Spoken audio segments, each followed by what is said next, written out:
रहबरी का सवाल है। हसुआ का ब्याह में खुरपी का गीत गाने से नहीं चलेगा। क्लियर बोलिए, कौन बोली थी? हसुआ के ब्याह में खुरपी का गीत का वो ये नहीं बोली थी, मतलब उसी स्टाइल में चले। तो हम लोग बात कर रहे थे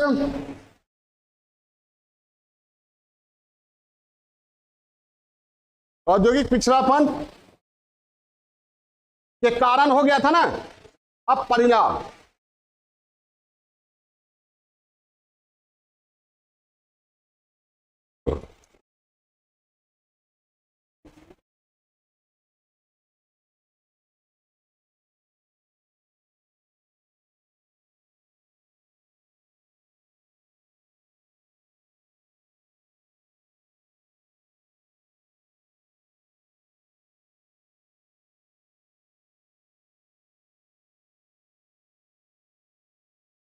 हाँ, तो सबसे पहले एक बार हम लोग रिव्यू कर लें। औद्योगिक पिछड़ापन बिहार में है, ये कैसे पता चलता है?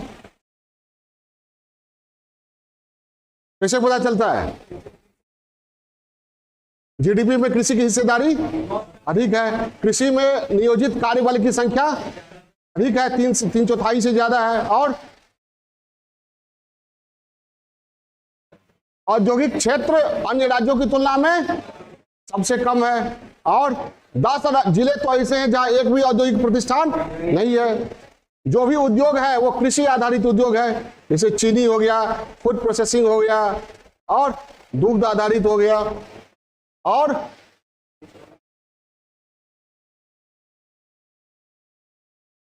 ठीक है, और बहुत सारे उद्योग हैं जो या तो चालू या तो रुग्ण अवस्था में या बंद हो चुके हैं। जिसका शानदार उदाहरण, मतलब बढ़िया उदाहरण कौन है? चीनी मिल। कितने हैं? 28। चल रहे हैं कितने? 11, जबकि काफी विकास का दावा किया जाता है, तब भी 11 ही, यानी आधा भी नहीं। तो कुल मिलाकर कहा जा सकता है कि औद्योगिक दृष्टिकोण से बिहार पिछड़ा राज्य है। ठीक है, क्यों है? ऐतिहासिक औपनिवेशिक कारक, इसके लिए हम लोग अंग्रेजों को जिम्मेदार ठहराते हैं। फिर अपनी सरकार आजादी के बाद नेहरू मालवीय मॉडल और राव मनमोहन मॉडल, उसके बाद केंद्र सरकार की अनदेखी। इसमें 3 बात किए हम लोग। क्या? आरक्षणीकरण, विशेष राज्य का दर्जा अभी तक नहीं मिला, विशेष पैकेज, ये इंफ्रास्ट्रक्चर की कमी। इसका एक बहुत दमदार पॉइंट है ये कि बिहार अभी भी बिजली के मामले में आत्मनिर्भर नहीं है, और बिजली अन्य राज्यों से लेना पड़ता है, जबकि बिजली जो है सबसे जरूरी इंफ्रास्ट्रक्चर में है। समझ गए ना? जबकि यहाँ बिजली की संभावना है बिहार में है, नदियां ही नदियां है, और नदियां ही नहीं है, हमारे यहाँ 9 महीने 300 दिन धूप होता है। सोलर एनर्जी है, भगवान सूर्य का, और पशु बहुत है, बायोगैस, बायोमास है, कचरा भी हम लोग ढेर उत्पादन करते हैं, वो भी है, विंड एनर्जी का भी है। ठीक है, तो ये है प्राकृतिक आपदा। बिहार का दुर्भाग्य रहा है, बाढ़ प्रतिवर्ष, ठीक है, और यहाँ की कोसी मार्ग परिवर्तन करने के लिए कुख्यात है। खनिज संसाधन भी नहीं है, थोड़ा बहुत है, दक्षिणी हिस्से में बहुत कम। गौण खनिज है, अच्छा, एक ऐसा खनिज जिससे बिहार को अच्छा खासा राजस्व मिलता है। ठीक बोल रहे थे, कोई बोल रहे थे? बालू गौण खनिज है, बालू से अच्छा खासा राजस्व होता है। बालू पॉलिसी भी सरकार ने बना रखा है। पूंजी की कमी, हमारे यहाँ पूंजी की कमी है, आबादी निर्धन है, ठीक है, और कोई बड़े कारखाने यहाँ है नहीं, यहाँ लोगों से पलायन होता है। निर्धन आबादी, ग्रॉस इन्वेस्टमेंट या ग्रॉस सेविंग ठीक से नहीं हो पाती है। पूंजी की कमी, सरकार के पास पूंजी का एक स्रोत था जिसको सरकार ने स्वतः बंद कर दिया। ठीक है, बताने की जरूरत है क्या? नहीं। कृषि को प्राथमिकता और निर्वाह कृषि, बाजार का संकुचित होना, कुप्रबंधन, राजनीतिक हस्तक्षेप, आधुनिकीकरण का अभाव, राजनीतिक इच्छा शक्ति की कमी में। 3-4 बातें किया था मैंने। राजनीति का प्राधिकरण, अफसरशाही पर लगाम, केंद्र के साथ सहकार, लॉ एंड ऑर्डर, उद्यमी मानसिकता और सम्यक कार्य संस्कृति का अभाव। ये सभी पहलू हैं जो मिलकर बिहार को औद्योगिक दृष्टिकोण से पिछड़ा बनाते हैं। अब ये औद्योगिक दृष्टिकोण से जो पिछड़ापन है हमारे यहाँ, हम पिछड़े हैं, उसका परिणाम क्या होता है हमारे यहाँ? तो सबसे पहला परिणाम क्या? प्रवास, पलायन करना पड़ता है। अन्य देश के अन्य हिस्सों में उद्योगों में काम करने के लिए हमारे यहाँ से पलायन होता है। पलायन और प्रवास का दर काफी उच्च है। ठीक है, एक आंकड़ा हम पढ़ रहे थे, उस पर कितनी सच्चाई है सुबह में ही, कि इस बिहार में, सॉरी, भारत में बहुत सारे लोग हैं, बहुत सारे राज्यों से दूसरे राज्य में काम करने जाते हैं। तो दूसरे राज्यों में काम करने वालों में सबसे ज्यादा बिहारी हैं, 60%। नहीं समझे? मतलब अपने राज्य से दूसरे राज्य में काम करने वाले जितने हैं देश में, 60% का बिहारी हैं। दिहाड़ी मजदूर से लेके और सरकारी सेवक तक, आपको नारियल पानी से लेके और दिल्ली के ये सचिवालय में आपको बिहारी मिल जाएंगे। ठीक है, वो कहा ही जाता है कि चांद पर वैकेंसी हो तो भी हम लोग पहुंच जाएंगे। तो चांद पर वैकेंसी है तो पहुंच जाएंगे, तो उसका कारण क्या है? इसका कारण यही कि हमारे यहाँ वैकेंसी नहीं है, इसलिए ना चांद पर इतना मेहनत लगा के जाते हैं। कुछ हो न हो, तैयारी के दौरान आप लोग तैयारी करते हैं तो कुछ हो न हो, पर्यटन बहुत अच्छा हो जाता है। नहीं, देश का कोई हिस्सा नहीं है जहां लोग घूम नहीं लेते हैं।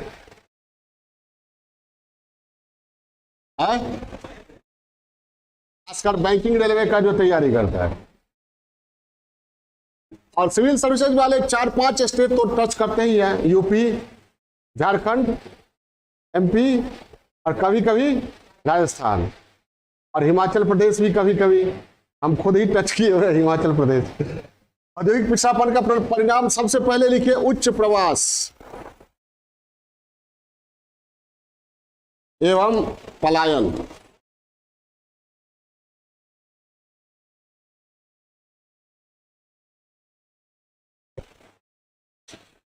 औद्योगिक पिछड़ेपन के कारण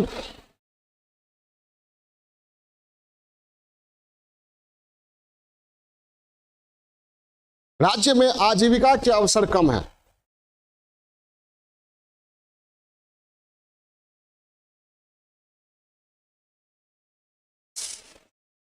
औद्योगिक पिछड़ेपन के कारण राज्य में आजीविका के अवसर कम है।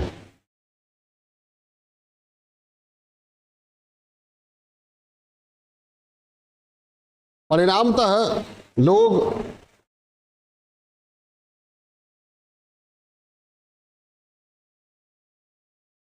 रोजगार की तलाश में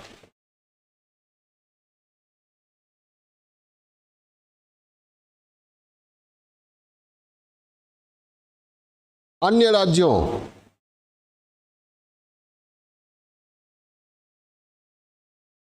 जैसे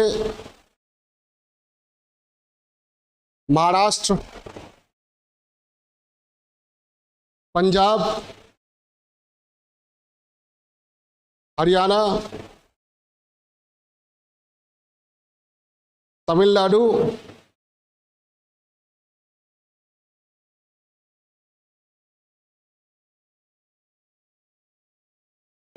आदि में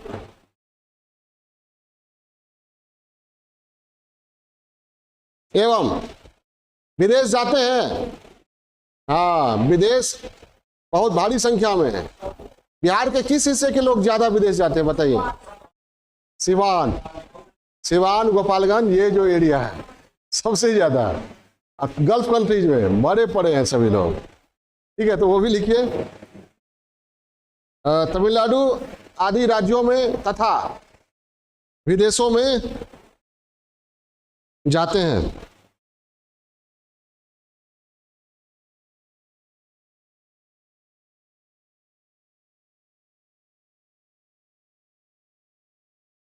ठीक है। प्रवासन के क्रम में प्रतिभाओं का भी पलायन होता है।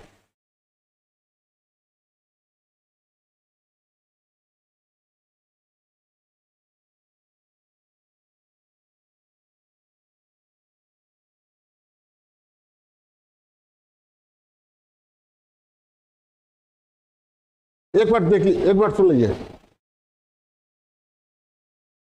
क्या है हमारे यहाँ रोजगार के औद्योगिक पिछड़ापन के कारण क्या है, रोजगार के अवसर कम है। देखिए, औद्योगिक पिछड़ापन के कारण रोजगार के अवसर कम कैसे होते हैं वो समझिए आप। अब पहले भी बता चुके हैं हम आप लोगों को। एक फैक्ट्री है, कोई लगता है तो ये डायरेक्ट प्रत्यक्ष रोजगार देता है, उसे जो मैनेजर है या फिर वर्कर है, लेबर है, ठीक है, वो और उसके और वहाँ प्रोडक्शन से जुड़े हुए जितने लोग हैं वो, और वहाँ रॉ मटेरियल पहुँचाने वाला ट्रांसपोर्ट, उसमें भी रोजगार मिलता है। रॉ मटेरियल जहाँ से आता है वहाँ भी रोजगार मिलता है। उसके बाद वहाँ जो प्रोडक्शन हुआ, प्रोडक्शन को पहुँचाया गया मार्केट में, तो इस पहुँचाने के क्रम में भी रोजगार मिलता है लोगों को, वेयर हाउस में, गोडाउन में वगैरह वगैरह। समझ में आई बात? तो बहुत तरह का रोजगार क्रिएट करता है कौन?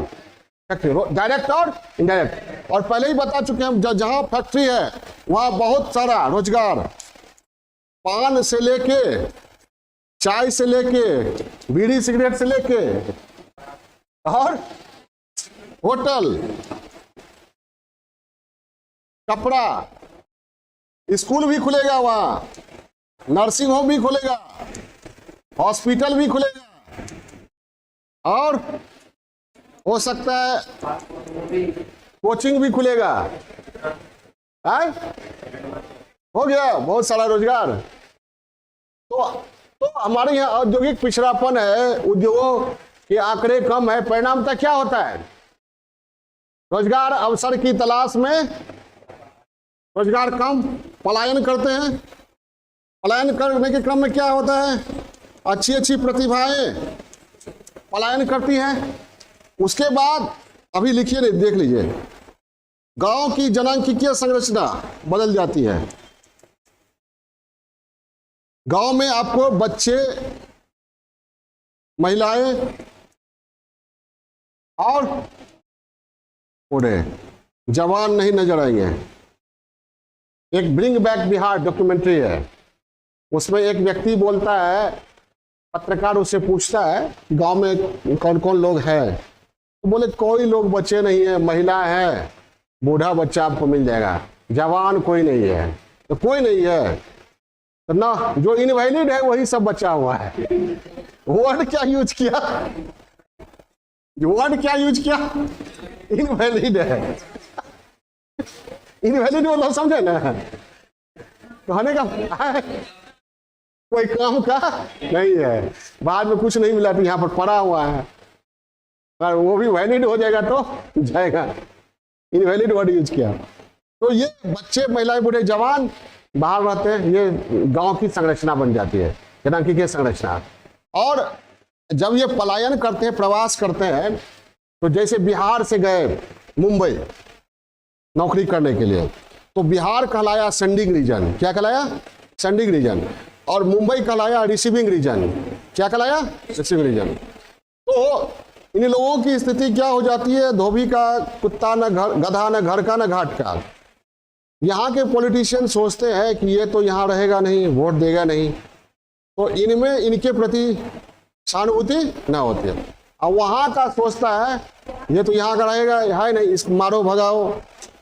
कोविड के दौर में देखे बिहारी मजदूरों के, बिहार और यूपी के मजदूरों के कॉलोनियों में दिल्ली गवर्नमेंट के द्वारा सुनियोजित रूप से जो न्यूज में आया था, पानी बिजली का कनेक्शन काट दिया गया ताकि भागे यहाँ से।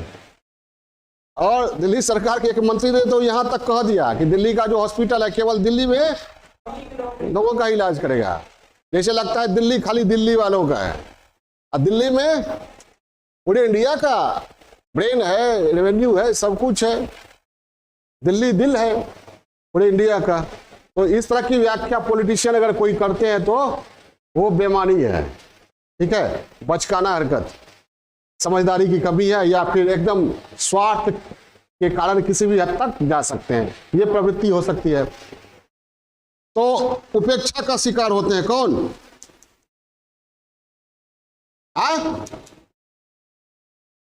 जो प्रवास करते हैं।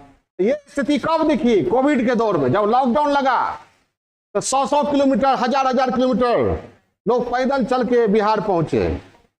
इसका मतलब क्या हुआ? कोई देखने वाला उधर नहीं था, तभी ना विश्वसनीय कोई स्रोत नहीं था जिसके सहारे वहां रह सके। तो ये होता है। लिखिए, ये भी सवाल पूछा जा सकता है कि प्रवास से क्या क्या समस्याएं उत्पन्न होती हैं। ये अलग से, अब तो जो पूछने का सब ये ट्रेंड चला है उसमें क्या कैसे पूछ रहा है, एक क्वेश्चन कंपलसरी है, छोटा छोटा पूछ रहा है, 5 अंक का पूछा है ना, तो ऐसे से भी दे देगा। केंद्र और राज्य के बीच सहकार की कमी के कारण पिछड़ेपन की स्थिति है। एनालिसिस कीजिए, ये भी एनालिसिस कर सकते हैं। तो लिखिए, क्या हुआ? प्रतिभा का पलायन होता है। ग्रामीण क्षेत्रों में जनांकीय परिवर्तन देखे जाते हैं।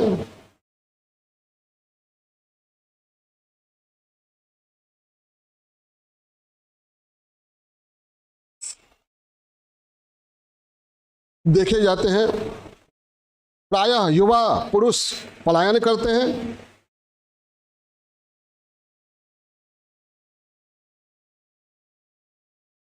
जबकि महिलाएं, बच्चे, बूढ़े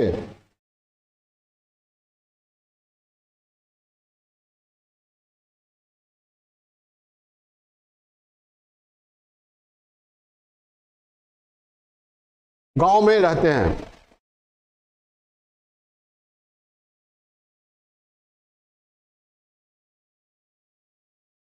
प्रवास करने वाले लोग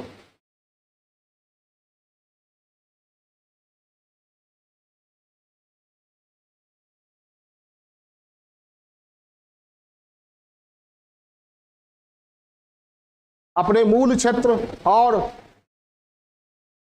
गंतव्य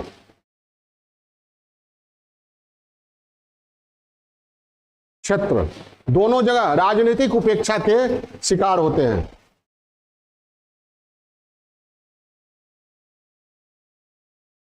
क्षेत्र दोनों जगह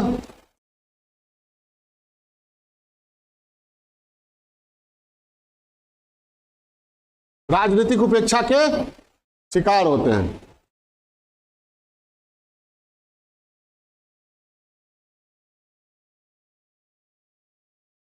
प्रवास एवं पलायन हो गया और उपेक्षा के शिकार होते हैं। और यह स्थिति सबसे स्पष्ट कब देखी गई? कोविड-19 के दौरान, जब लॉकडाउन लगाया गया। देखिए, यह स्थिति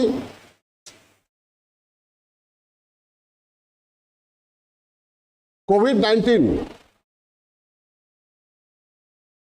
के समय लॉकडाउन के क्रम में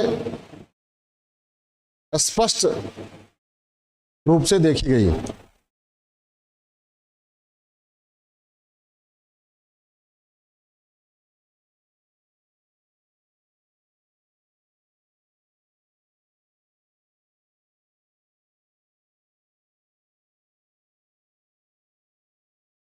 उच्च प्रवास हो गया। दूसरा, ब्रेन प्रतिभा पलायन। ये पहले भी लिख चुके हैं हम, अलग से पॉइंट भी बना सकते हैं। क्योंकि औद्योगिक दृष्टिकोण से हमारा राज्य पिछड़ा हुआ है, इसीलिए हमारे ही लोग बेंगलोर में जाते हैं, गुड़गांव में जाते हैं, अमेरिका जाते हैं, कतर जाते हैं, सऊदीया जाते हैं, यूनाइटेड अरब अमीरात जाते हैं। ठीक है, अच्छे स्किल्ड हैं, वहां जाते हैं, सिंगरौली जाते हैं, लेकिन अपने स्टेट में काम नहीं है तो क्या करेंगे? पलायन करेंगे। समझ में आई बात? तो ये पिछड़ेपन के कारण ये प्रतिभा का पलायन, अपने ही प्रतिभा का उपयोग अपने यहां नहीं हो पाता है। ठीक है, देखिए, पिछड़ेपन के कारण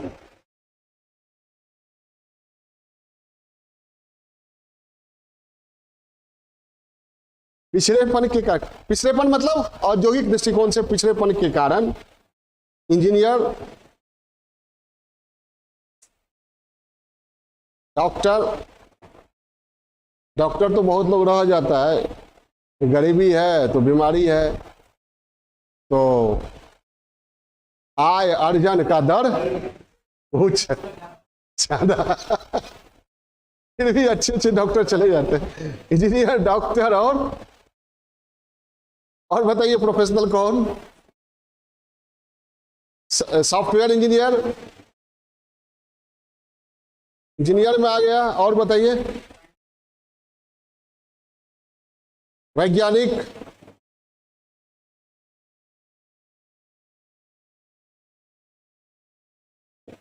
व्यवसायी,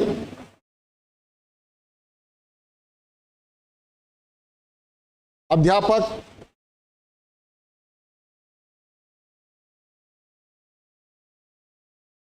उद्यमी,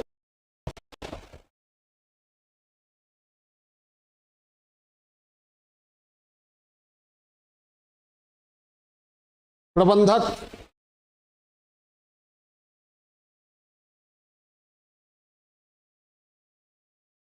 अन्य राज्यों या विदेशों की ओर पलायन करते हैं, और जो यहां रह जाते हैं पगला जाते हैं। उदाहरण वशिष्ठ नारायण रह जाते हैं अमेरिका में, तो आज जीवित होते और बड़ा नाम होता। उनके लिए सरकार कुछ नहीं कर सकती है, जब करना चाहिए तब सरकार ने नहीं किया। ठीक है, प्रतिभा पलायन होता है। उसके बाद जब औद्योगिकरण है, औद्योगिक दृष्टिकोण से पिछड़ा रहेगा, तो शहरीकरण का स्तर क्या होगा? निम्न रहेगा। शहरीकरण का निम्न स्तर,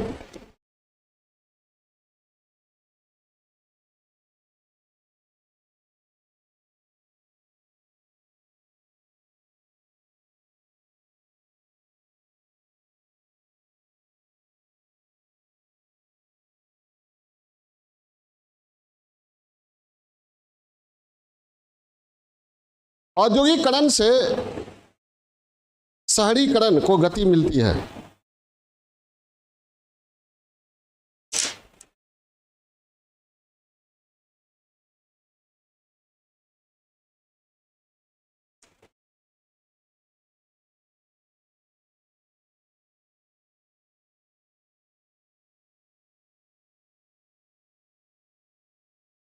उद्योग शहरीकरण को गति देने में मदद करते हैं।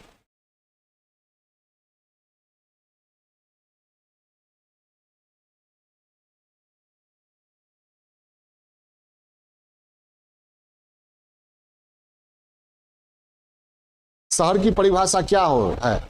मोटा मोटी परिभाषा,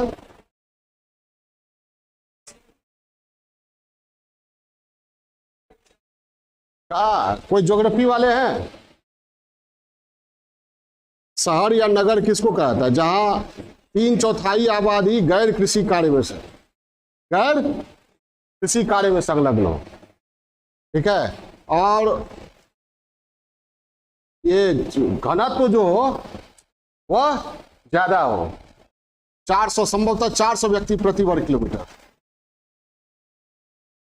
ये है, ये सबसे जरूरी है। 3/4 क्या हो?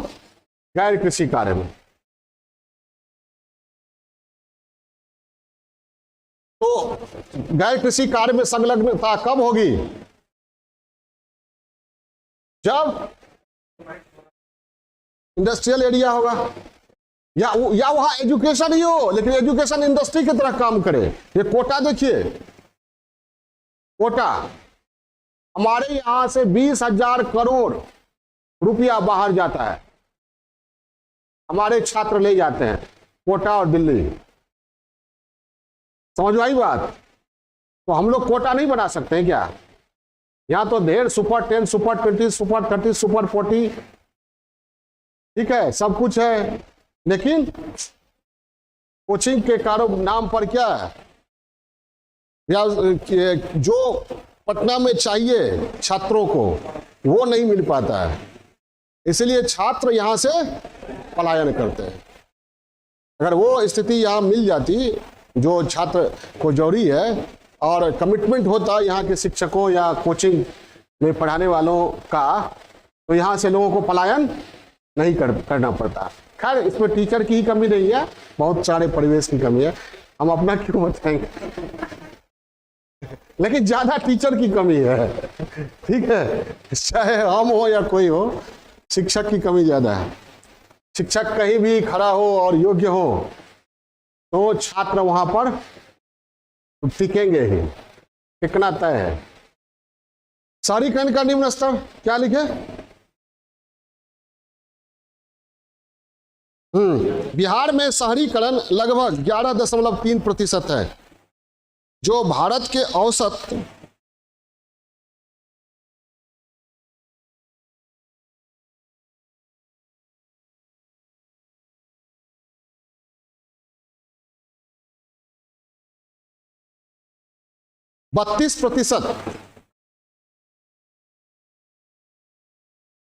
औसत 32%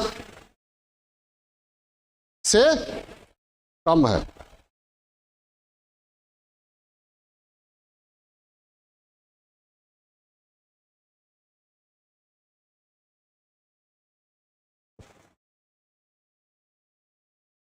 उसके बाद गरीबी की व्यापकता,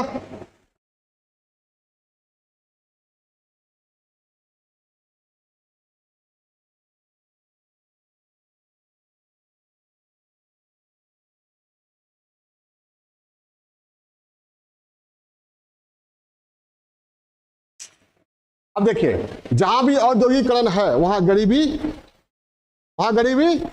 कम है, कुछ न कुछ लोगों को रोजगार मिलता है, ठीक है। बीपीएल से अच्छी जीवन शैली होती है औद्योगिक दृष्टिकोण से, जो विकसित क्षेत्र है वहां के लोगों की, या बीपीएल होते भी हैं तो बहुत कम होते हैं। तो औद्योगिकरण और गरीबी में कैसा संबंध है? अनुपातिक है या विपरीत? व्युत्क्रमानुपाती, विपरीत संबंध है। क्या है? विपरीत संबंध है। डायरेक्टली प्रोपोर्शनल है या यूनिवर्सली प्रोपोर्शनल? इनवर्सली प्रोपोर्शनल, ठीक है। तो हमारे यहाँ क्या है? औद्योगिकरण कम है तो गरीबी क्या होगा? ज्यादा होगी, ठीक है। औद्योगिकरण और गरीबी के स्तर के बीच विपरीत संबंध है, इसका एनालिसिस कर रहे हैं। औद्योगिकरण और गरीबी के स्तर के बीच एक विपरीत संबंध है।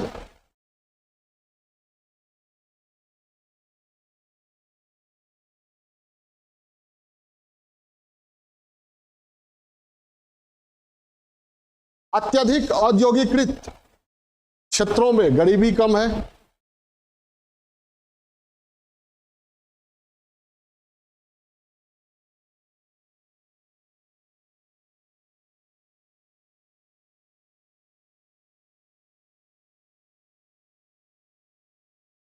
औद्योगिकरण का स्तर कम होने के कारण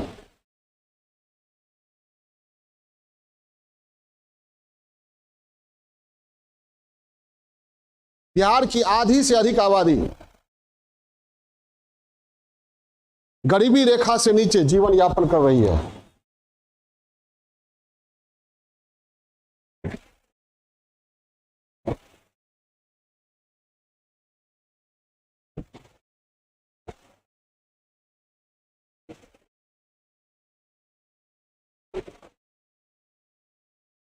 आप बिहार से हैं, मुंबई जाइएगा, दिल्ली जाइएगा, आप लोगों को कहा जाएगा कि यहाँ हमारे संसाधन पर बोझ क्यों बन रहे हो, तो जवाब क्या होगा? आप वैज्ञानिक जवाब दीजिएगा ना, कुछ ठोस जवाब। क्या दीजिएगा? क्या दिया हुआ है? अपना कमी रोइएगा, क्या कहिएगा? अरे सुबह शुरू से पढ़ा रहे हैं 4 घंटा से। हाँ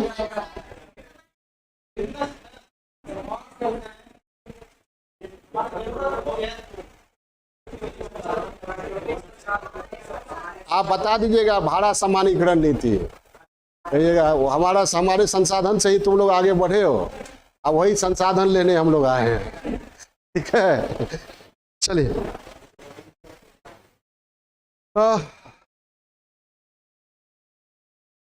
खैर भारत के सभी राज्य एक दूसरे पर निर्भर है, ठीक है, इसमें प्रतिद्वंद्विता की कोई बात नहीं है।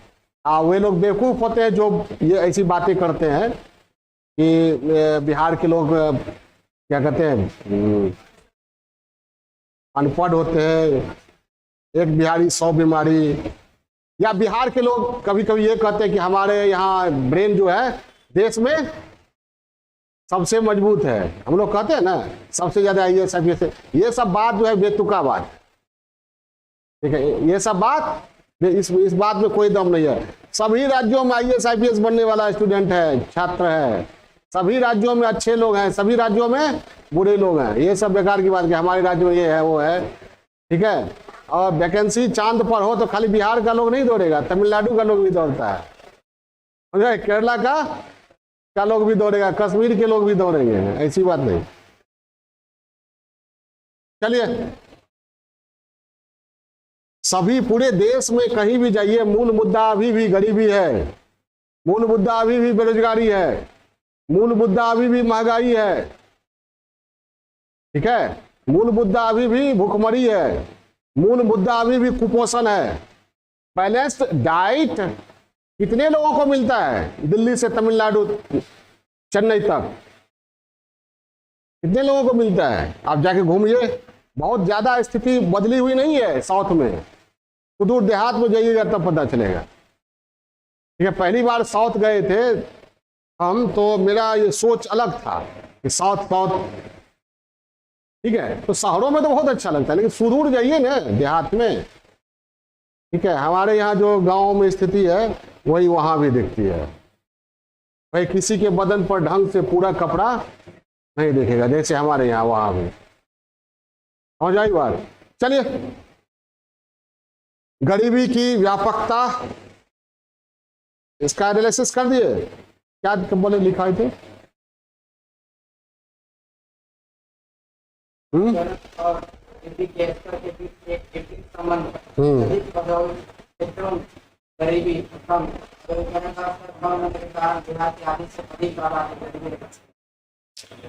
गरीबी रेखा से नीचे जीवन यापन कर रही है और यह देश में सबसे अधिक है।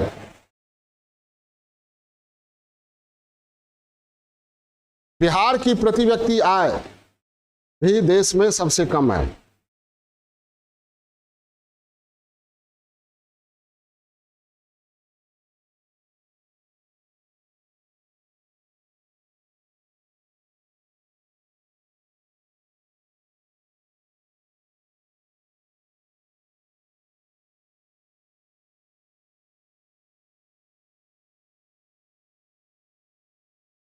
औद्योगिकरण कम होगा तो क्या होगा? कारोबार का स्तर भी कम होगा, परिणामतः सरकारी राजस्व, कर राजस्व कम होगी। लिखिए,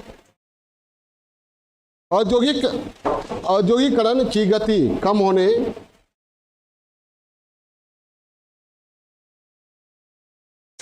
के कारण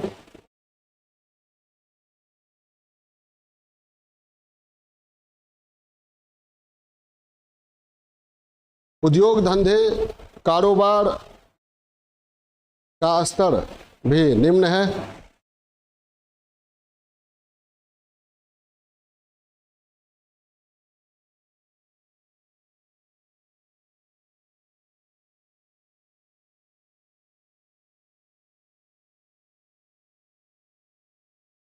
कारोबार का स्तर निम्न है, फलतः सरकार की राजस्व वसूली का स्तर भी कम रहता है, वसूली का स्तर भी निम्न रहता है।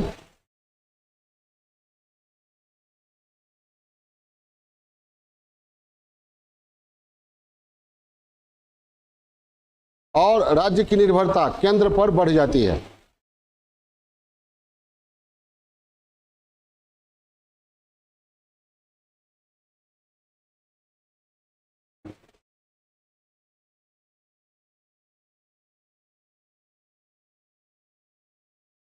केंद्र पर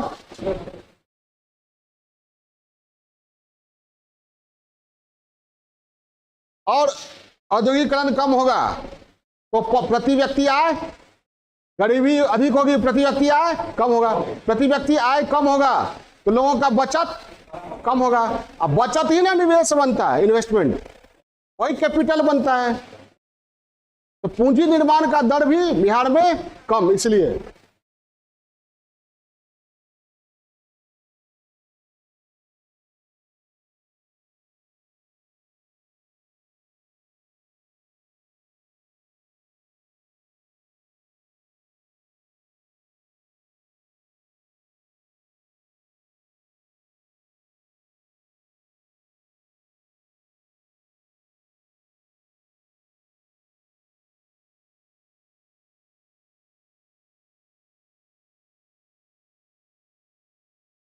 बिहार की प्रति व्यक्ति आय देश में सबसे कम है।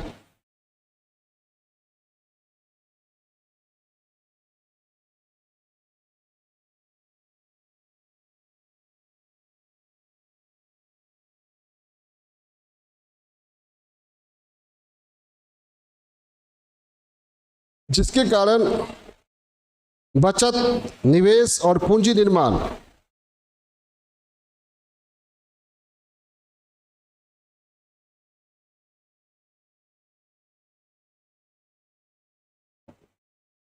का स्तर भी निम्न बना रहता है।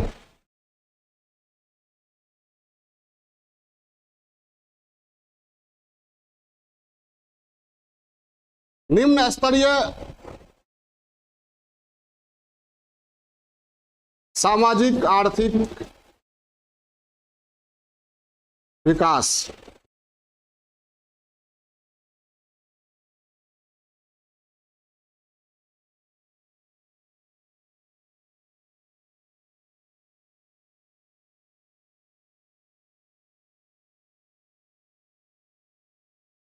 निम्न स्तरीय सामाजिक आर्थिक विकास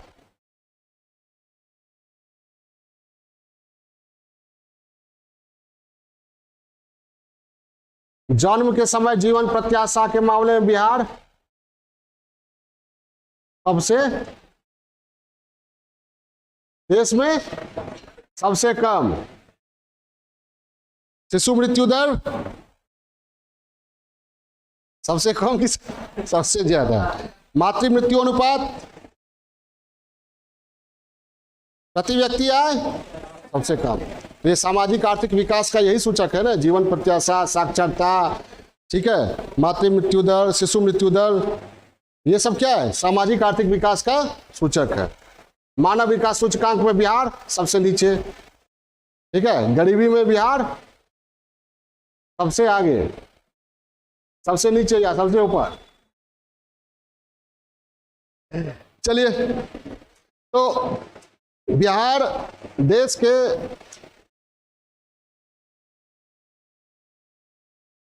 सामाजिक आर्थिक विकास मानकों में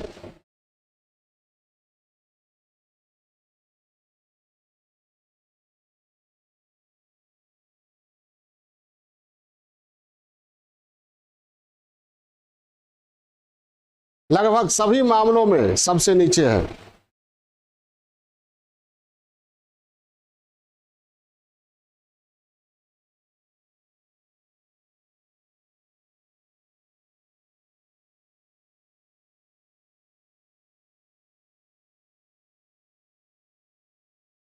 शिशु मृत्यु दर जैसे शिशु मृत्यु दर अधिक होना, जीवन प्रत्याशा अपेक्षाकृत कम होना,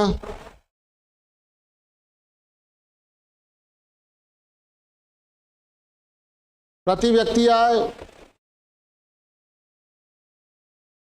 कम होना, प्रति व्यक्ति आय सबसे कम होना,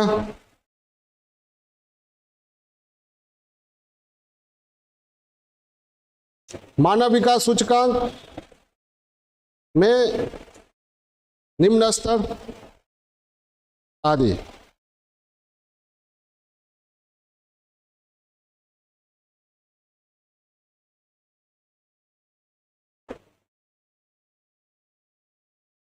इसका मुख्य कारण औद्योगिकरण का निम्न स्तर है।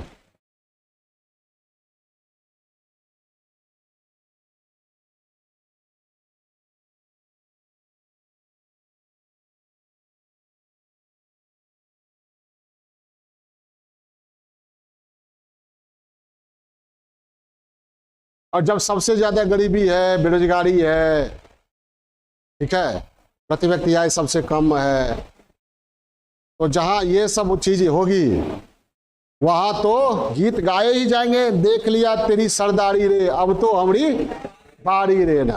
मतलब नक्सलवाद को ऊर्जा कहां से मिलती है? इसी स्थिति से ना। समझ में आई बात? हाँ, देखिए ग्रामीण क्षेत्रों में नेक्स्ट पॉइंट, सामाजिक आर्थिक असंतोष।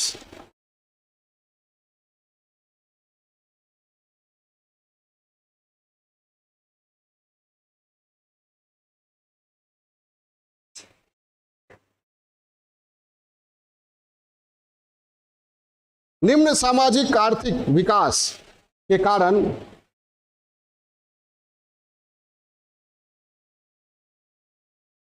असंतोष की प्रवृत्ति बढ़ती है।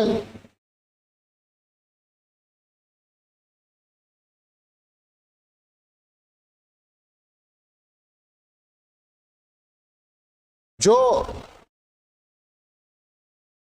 सामाजिक तनाव, जातीय तनाव,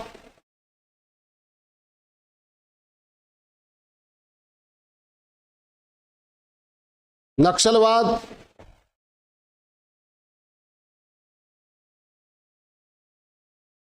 जैसी स्थितियां सामने लाती हैं।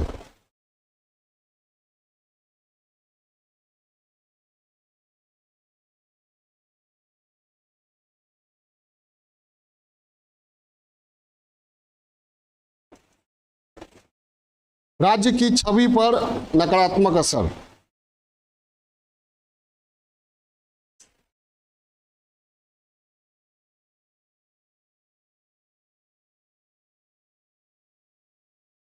एक बिहारी 100 बिहारी, 2 बिहारी मारा मारी, 3 बिहारी पूरी ट्रेन हमारी। ये समझे? ये हम नहीं कह रहे हैं, ये जुमला महाराष्ट्र में चलाया गया था। तो राज्य की छवि पर नकारात्मक असर। हमारे लोग जाते हैं, दिहाड़ी मजदूर का काम करते हैं, पिटते हैं, पिटाते हैं, ठीक है, तब ऐसे जुमले निकलते हैं।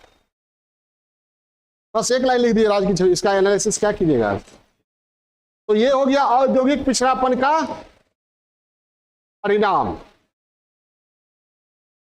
क्लियर है?